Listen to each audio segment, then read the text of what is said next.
छैन 2081 सालको हाम्रो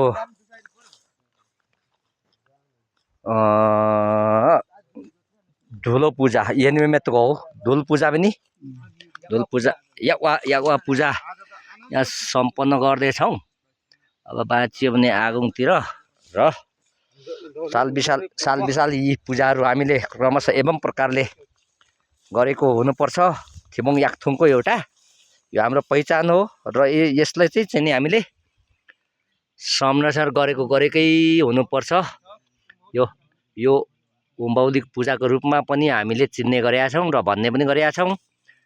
यो कुदाप यो खोला पूजा यो तरिकाले हामी गर्छौँ। अनि कुदाप हुँदै अनि अब हाम्रो 2 नम्बरका विशिष्ट फेदाङमा हाम्रो देशबहादुर पाइम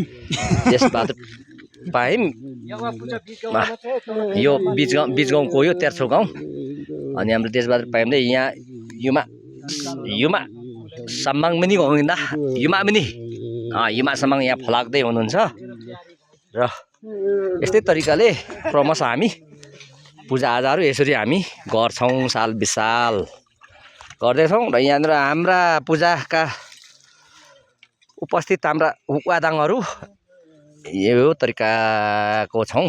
यस्तो गर्नु यता फर्काउन तपाईँ नै हुनुहुन्छ। म पनि छु अनि चाहिँ है त यहाँ अब भालेहरूको आन्द्राहरू बनाउने क्रममा हाम्रो चाहिँ भित्रासहरू यताउति बनाउने क्रममा हाम्रो रबिन र चाहिँ हाम्रो आयुषले धमाधम गर्दै हुनुहुन्छ र यहाँ हाम्रो विशाल भतिज पनि भाले